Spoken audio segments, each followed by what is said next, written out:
Les amis, le Real Madrid remporte la première manche des huitièmes de finale contre Leipzig, huitième de finale aller, gagné 1-0 à l'extérieur. Les devoirs ont été faits malgré un Real Madrid qui n'a pas été imposant, qui n'a pas été flamboyant, qui n'a pas été inspirant non plus, qui n'a pas été non plus ultra dominant, ni forcément ultra dominé, mais en tout cas un Real Madrid qui manquait d'habitude de ce côté peut-être plus clairvoyant, ce côté où t'as le costume de Ligue des Champions, où t'es beaucoup plus dans ta peau de favori. Là pour le coup le Real Madrid a été plus qu'endormi et j'ai trouvé ça un peu dommage. Après, ce qui compte, c'est repartir avec la victoire.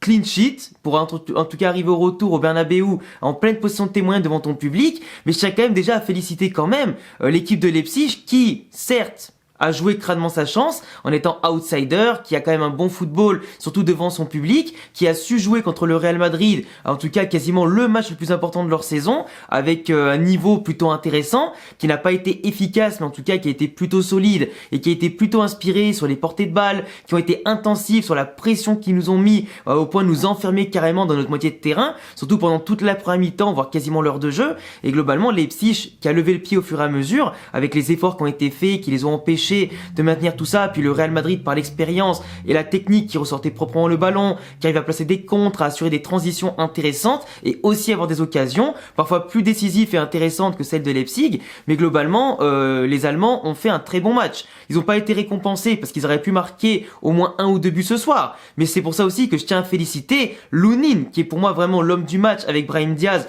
on en reparlera juste un peu après, mais Lunin ce soir c'est plus de 9 ou 10 parades. Que ce soit des parades de loin, des parades de près, des face-à-face avec Sesco, avec Openda, tout ça, vraiment des parades de zinzin. Et c'est pour ça que Lunin, aujourd'hui, il est titulaire au Real Madrid à la place de Courtois qui est bien sûr blessé, mais pourquoi il s'est imposé devant Kepa surtout. Et c'est aussi pour ça que le Real Madrid l'avait recruté à l'époque, lui a fait confiance pendant des années pour ce genre d'opportunité. Pour qu'en l'absence de Courtois ou pour la relève de Courtois un jour, qu'on ait un gardien capable d'être décisif et de mettre son costume et ses gants de Ligue des Champions et surtout de tout sortir comme ça. Quand le Real Madrid est dépassé, et on dit avant tout que peu importe l'équipe, pour remporter une Ligue des Champions et des trophées, il faut un ou plusieurs grands attaquants et surtout un grand gardien. Et aujourd'hui, on a eu un très grand gardien qui nous a permis de rester à flot, de toujours y croire et de pas prendre l'eau en Allemagne. Parce qu'on aurait pu franchement être mené de 2 ou 3 buts à la mi-temps ou même un peu après, c'était pareil, tu vois. Mais en tout cas, c'est ça aussi la différence entre l'expérience et aussi pourquoi pas la folie de la jeunesse, l'impatience et aussi l'inefficacité.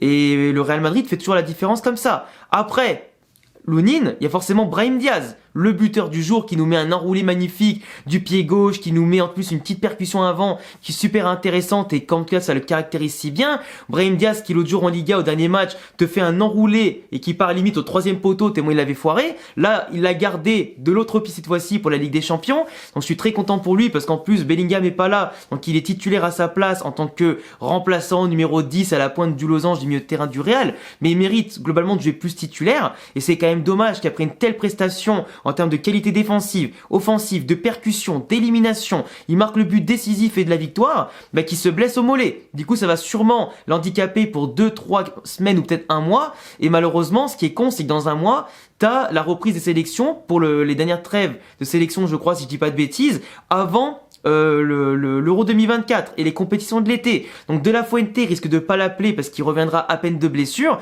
donc il aura peut-être plus d'autres chances de se montrer directement aux yeux du sélectionneur, autre qu'avec les matchs du Real Madrid pour aller à l'Euro 2024. Et un mec aussi talentueux, aussi intéressant et aussi fort quand il joue en tout cas sans blessure ni rien.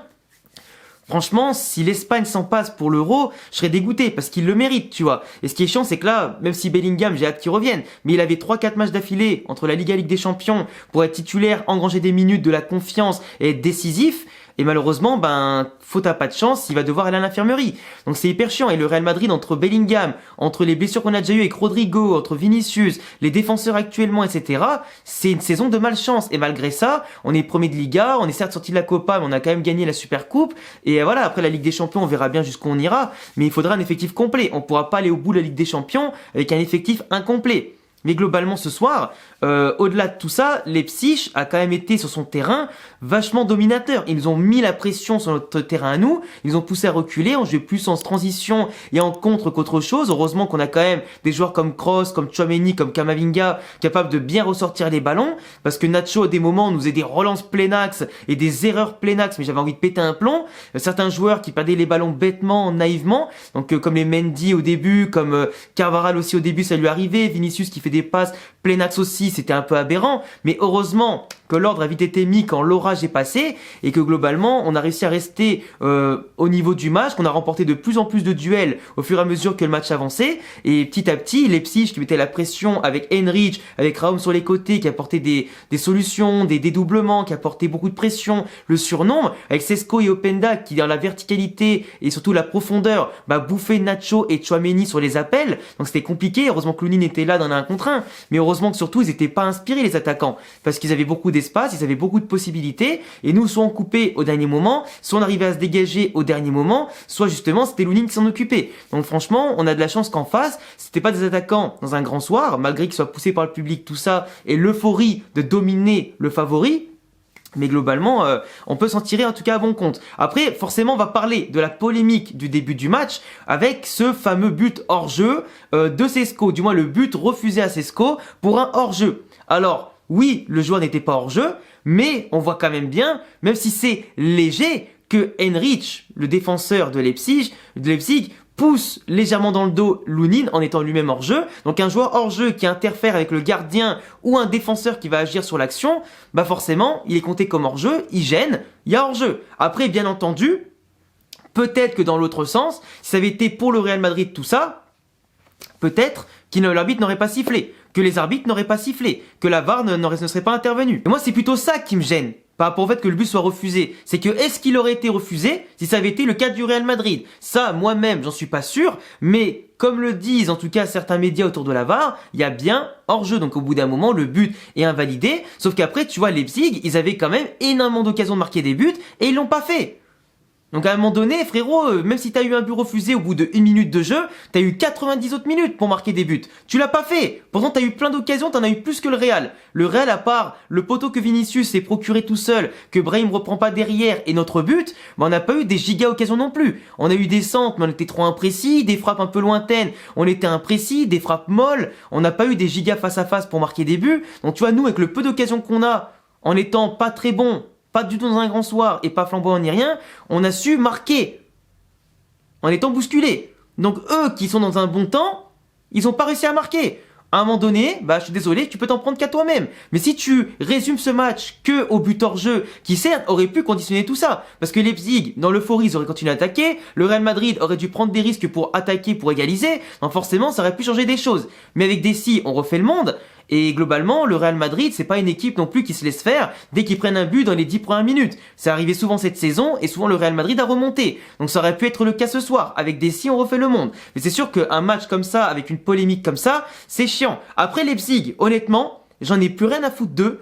Quand Brahim se blesse, qu'il a le ballon, qu'il lève la main, qu'il s'arrête en disant je suis blessé et que eux continuent leur action et limite ils sont presque à marquer un but, les mecs zéro pitié, tu vois. Donc si t'as pas de pitié pour un joueur qui vient de se blesser, qui te dit je suis blessé et que toi tu essaies de jouer pour marquer, mais frérot, j'ai plus aucune pitié. Et j'espère qu'au Bernabeu, on va leur mettre 4-0. Mais minimum. Après, il y a eu des problèmes avec le tacle de Carvajal, une faute de Kamavinga, une faute de Kroos qui aurait pu, dans la première mi-temps, être sanctionné d'un carton jaune. Peut-être. Mais je veux dire, ça, c'est ce qui se passe dans tous les matchs. T'as des joueurs, des fois, qui font 1 milliard de fautes. Ils ont jamais de carton jaune. T'en as qui en font une. Ou des fois même pas de faute, comme Vinicius qui fait même pas une faute, qui prend un jaune parce qu'il était positionné sur le corner un peu trop avancé. À un moment donné, tu vois, il y a quand même des logiques à respecter, tu vois, ou du moins à ne même pas demander, parce que c'est toujours comme ça dans le foot. Peu importe l'équipe, peu importe le championnat, le niveau c'est toujours comme ça. À un moment donné, faut arrêter de dire c'est l'arbitre, qui est payé par le Real. C'est juste des fois les arbitres et la VAR eux-mêmes qui prennent des décisions eux-mêmes, qui sont juste incompétents et débiles. À un moment donné, faut arrêter de dire que c'est le Real qui vole les matchs. Parce qu'aujourd'hui, le Real, globalement, n'a pas été bon.